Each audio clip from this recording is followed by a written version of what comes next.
Hello everyone. तो इस video में आपको गवर्नमेंट जॉब में कितनी छुट्टियां मिलती है उसके बारे में कंप्लीट डिटेल बताने वाला हूं, क्योंकि बहुत सारे लोगों का रिक्वेस्ट आया था कि आप बताइए कि एक गवर्नमेंट जॉब में एक साल में कितनी छुट्टियां मिल सकती है और एक बार में हम कितना लंबा छुट्टी ले सकते हैं, क्या स्टडी लीव मिलता है, क्या गर्ल्स के लिए क्या एक्स्ट्रा बेनिफिट होता है लीव में गवर्नमेंट जॉब में।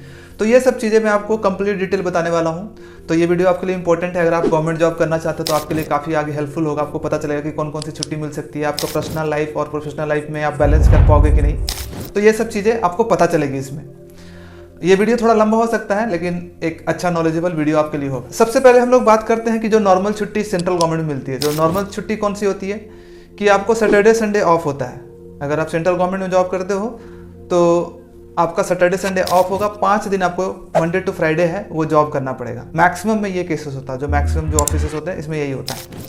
और उसके बाद आपको कौन सी छुट्टी मिलती है, आपका जो गैजेटेड हॉलीडे होता है, जो नॉर्मल छुट्टी होली दिवाली ये सब का फेस्टिवल होता है, वो लगभग साल में आप देखा जाए तो लगभग 15 से 20 आपको वो गैजेटेड हॉलीडे भी मिल जाता है। तो ये 2 छुट्टी तो हो गई आपका जो कि आपको मिलता है। उसके बाद अब जो छुट्टियां होती है जो कि आपको दिया जाता है गवर्नमेंट की तरफ से कि आप छुट्टी ले सकते हो अगर आपको कोई अर्जेंट बेसिस पे काम आ गया, या फिर अगर आपका तबीयत खराब हो गया, या फिर कुछ और भी चीज़ों के लिए, पर्सनल रीजंस के लिए, तो वो अदर छुट्टी दिया जाता है। उसके बारे में मैं 1 बाय 1 करके डिस्कस करता हूँ कि कौन कौन सी छुट्टियाँ होती है। ठीक है, तो सबसे पहले हम बात करेंगे उन छुट्टियों की जो कि आपको दिया जाता है कि आपकी ये छुट्टी है भाई, आप इसको यूज कर सकते हो। ठीक है, तो जो सबसे पहले दिया जाता है वो होता है आपको अर्नड लीव दिया जाता है। ठीक है, वो कितना दिया जाता है आपको, साल भर में 30 दिया जाता है, 30 छुट्टियां। 15 होता है जनवरी में आपको दिया जाता है और 15 जुलाई के टाइम पे, 6 महीने पे 15 15 30, तो 30 छुट्टी आपको मिलेगी। 30 छुट्टी आप इसको अवेल कर सकते हो जब आपका जरूरत पड़ेगा तो। उसके बाद 8 आपको कैजुअल लीव भी एक साल में दिया जाता है। कैजुअल लीव मतलब कभी भी अचानक से तबियत खराब हो गई, कोई अर्जेंट काम हो गया तो एक दिन फोन करके बता सकते हो ऑफिस में कि आज मैं कैजुअल लीव पे हूँ, तो 8 छुट्टी और एक्स्ट्रा दिया जाता है। तो 30 8 38 प्लस 2 आपको दिया जाता है रेस्ट्रिक्टेड हॉलीडे, RH दिया जाता है। RH क्या होता है कि जैसे कोई फेस्टिवल ऐसा होता है जिसमें गैजेटेड हॉलीडे नहीं दिया जाता है, ठीक है, लेकिन वो आप मनाना चाहते हो तो वो 2 आपको साल में दिया जाएगा, तो आप वो ले सकते हो। तो 38 और 2 40 छुट्टी हो गई जो आपको क्रेडिट किया जाएगा। उसके बाद और 20 आपको HPL दिया जाता है। HPL का मतलब होता है हाफ पे लीव। इसमें क्या होता है कि अगर आप एक छुट्टी कटवाओगे तो आपको हाफ का सैलरी आपको कटेगा। ठीक है, लेकिन अगर 2 छुट्टी कटवाओगे तो पूरा 1 दिन का छुट्टी कटेगा। तो हाफ पे लीव आपको 20 दिया जाता है साल में। 10 जनवरी में क्रेडिट किया जाता है और 10 जुलाई में। तो अगर इसको भी जोड़ दिया जाए तो 40 और ये 10 छुट्टी और 50 छुट्टी आपको है जो कि साल में आपको मिलेगा। इतनी छुट्टियां आप ले सकते हो सैटरडे संडे और गैजेटेड हॉलीडे के अलावा। अब मैं बताता हूँ कि कब कब आप छुट्टी ले सकते हो, कौन कौन से कंडीशन पे। तो सबसे पहले तो एक होता है छुट्टी की जो नॉर्मल छुट्टी है, अचानक से आपका तबियत खराब हो गया किसी दिन अर्जेंट काम हो गया, तो उस दिन आप कैजुअल लीव या फिर अर्न लीव कोई भी ले सकते हो। ठीक है, बता करके ऑफिस में, वो होता है। एक होता है कि लंबी छुट्टी आपको जाना है, 2 वीक के लिए कहीं पे जाना है, घूमने जाना है, या फिर फैमिली के साथ जाना है, कोई फंक्शन में जाना है, तो आप उस समय अर्न लीव ले सकते हो। अर्न लीव जो होता है, ठीक है, तो वो सब छुट्टी ले सकते हो। मेडिकल लीव भी आप ले सकते हो मेडिकल सर्टिफिकेट दिखा के। वो आपका जो HPL होता है ना, हाफ पे लीव, वो कटता है मेडिकल लीव में, वो आपको कटेगा। जैसे 20 है तो आप 10 मेडिकल लीव भी ले सकते हो। उसके बाद अगर 10 वो खत्म हो जाता है तो फिर आपका अर्न लीव आपका कटने लगेगा। तो ये सब छुट्टियां होती है। तो टोटल अगर देखा जाए तो एक साल में आपको 50 छुट्टियां जो आपको क्रेडिट होता है, इतना आप ले सकते हो। ठीक है, लेकिन इसके अलावा भी और कई तरह की छुट्टियां जो आपको मिलता है, वो आपको क्रेडिट नहीं होता लेकिन आपको मिल जाता है। जैसे कि एक होता है आपको स्पेशल कैजुअल लीव होता है। जैसे कि मिनिस्ट्री में कोई अगर स्पोर्ट्स कंपटीशन है या फिर कुछ फंक्शन है तो उसके लिए आपको स्पेशल कैजुअल लीव मिलता है पार्टिसिपेट करने के लिए, अगर आप इंटरेस्टेड हो तो साल में 15 स्पेशल कैजुअल, 15 या 10, 15 शायद 15 आपको स्पेशल कैजुअल लीव भी मिल जाता है। अगर आपको कुछ इंटर मिनिस्ट्री कॉम्पिटिशन वगैरह, इंटर मिनिस्ट्री कुछ फंक्शन हो रहा है, उसमें अगर आप पार्टिसिपेट करते हो तो स्पेशल कैजुअल लीव भी आपको मिल जाता है। ठीक है, तो ये भी हो गया। उसके बाद और जो इंपॉर्टेंट चीज़ें मैं आपको बताने वाला हूँ वो है कि गर्ल्स के लिए क्या इंपॉर्टेंट लीव है, वो है मैटरनिटी लीव। उनको जब वो प्रेग्नेंट होते हैं तब उनको 6 महीने का लीव दिया जाता है। ठीक है, और 2 बार लाइफ टाइम में दिया जा सकता है, 2 बेबी के लिए दिया जाता है। तो टोटल 1 साल का लीव उनको एक्स्ट्रा एक मिलता है। अगर वो जब डिलीवरी का टाइम आता है उस टाइम पे जब प्रेग्नेंट होते हैं तो 6 महीना करके 2 बार 2 बच्चों के लिए वो ले सकते हैं मैटरनिटी लीव। ठीक है, उसी तरह से पेरेंट्स को मतलब फादर को भी मिलता है पैटर्निटी लीव 15 दिन का। ठीक है, 15 दिन का मिलता है। ठीक है, मदर को कितना मिलता है, 6 महीने का मिलता है 2 बार, और फादर को 15 दिन करके 2 बार मिलता है। ठीक है, इसके बाद है स्टडी लीव। स्टडी लीव भी आपको मिलता है 1-1 साल करके 2 बार मिलता है, लेकिन स्टडी लीव का बहुत सारा कंडीशंस होता है कि आपको डिपार्टमेंट ऐसा चीज़ स्टडी करना है जो कि डिपार्टमेंट को हेल्प करे।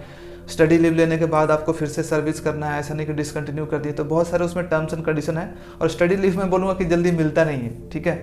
लेकिन स्टडी लीव का भी प्रोविज़न है कि आपको स्टडी लीव मिल सकता है, 2 साल के लिए मिल सकता है, 1-1 साल करके 2 बार मिलता है। तो स्टडी लीव भी है, और भी कुछ लीव्स होते हैं, उसमें उतना ज़्यादा डिटेल जाने की जरूरत नहीं है। लेकिन मेन आपको मैं बोलूँगा कि जो 1 साल में आपको 50 छुट्टियाँ जो है, जो मैंने आपको बताई वो मिलती है, और 1 साल में आप 50 ये ले सकते हो। हाँ, जो मैं कुछ और चीज़ें बताती हूँ, जो कि अर्न लीव जो आपको 30 मिलता है और HPL जो आपको 20 मिलता है, ये आपका लैप्स नहीं होता है। मतलब कि अगर आपका 1 साल खत्म हो गया, आपने यूज नहीं किया, तो आप अगले साल अगर छुट्टी मिलेगी तो जुड़ जाएगा, आपका जुड़ता जाएगा ये छुट्टी, अर्न लीव और हाफ पे लीव। लेकिन कैजुअल लीव जो आपको 8 मिलता है एक साल में, वो अगर 1 साल खत्म हुआ, दिसंबर जैसे 31 दिसंबर आपका खत्म हुआ, 1 जनवरी को 8 मिलेगा, दिसंबर खत्म हुआ 31 दिसंबर, अगर आपका कोई 4-5 अगर CL बचा हुआ है कैजुअल लीव, तो वो लैप्स हो जाएगा, वो खत्म हो जाएगा। इसलिए आपको 8 उस साल में खत्म करने होते हैं। उसी तरह से RH भी जो 2 मिलता है वो भी लैप्स हो जाता है, ठीक है। उसको आपको अवेल करना होता है उसी साल, नहीं तो ये नहीं कि अगले साल आपका जुड़ेगा नहीं, वो खत्म हो जाता है, तो लैप्स। तो आपका अर्न लीव और HPL जुड़ता जाता है, और कैजुअल लीव और ये होता है वो लैप्स होता जाता है।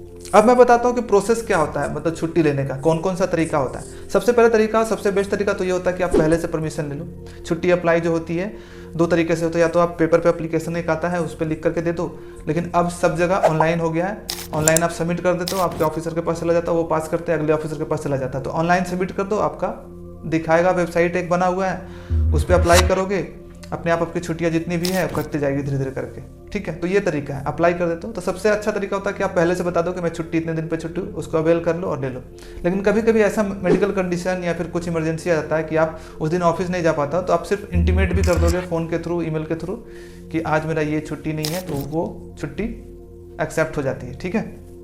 लेकिन उसके लिए वैलिड रीजन, आपको वैलिड रीजन देना पड़ेगा। अब बहुत सारे लोगों को ये क्वेश्चन होता है कि हम एक बार में कितनी छुट्टियां ले सकते हैं। देखो, अब डिपेंड करता है ना, ये वहाँ पे आपका ऑफिसर क्या है, आपका सेक्शन कैसा है, काम कैसा है, आपने सारा काम किया है कि नहीं, वो सब चीज़ें पे डिपेंड करता है आपका। देखो, ये तो है कि अगर आपके पास 30 छुट्टी है तो आप 30 एक बार में ले सकते हो। ऐसा कहीं पे रूल में नहीं है कि आप 30 छुट्टियाँ नहीं ले सकते हो। आराम से 30 छुट्टी अगर आपके पास है तो 30 एक बार में ले सकते हो। लेकिन वहाँ पे आपके ऑफिसर पे डिपेंड करता है, क्योंकि वही अप्रूव करते हैं। उनको अगर लगेगा कि नहीं अब 30 छुट्टी की ज़रूरत नहीं है इसको, तो आपको हो सकता है कि 2 वीक 1 वीक की छुट्टी दे दें, या फिर अगर अच्छे हैं तो पूरा का पूरा छुट्टी भी दे देते हैं आपको, आपकी छुट्टी कट जाएगी। तो ये डिपेंड करता है कि आपका जो ऑफिसर्स हैं, इमीडिएट ऑफिसर्स, रिपोर्टिंग और रिव्यूइंग ऑफिसर, वो कैसे हैं, उन पर डिपेंड करता है, ठीक है। छुट्टियों का सर्विस बुक बनता है, उसमें डाटा एंट्री होता है पूरा अच्छे से डिटेल में कि आपको जो छुट्टी मिलती है वो क्रेडिट होता है, और जो आप छुट्टी लेते हो वहाँ से कटते जाता है। तो सारा आप अपना सर्विस बुक में भी देख सकते हो। और बायोमेट्रिक भी आजकल तो सेंट्रल गवर्नमेंट में सब जगह लगभग बायोमेट्रिक लग गया है, तो बायोमेट्रिक से भी पता चल जाता है कि आप किस दिन ऑफिस आए हो, किस दिन नहीं ऑफिस आए हो। तो अब चीज़ें थोड़ा सा स्ट्रिक्ट हो गई है।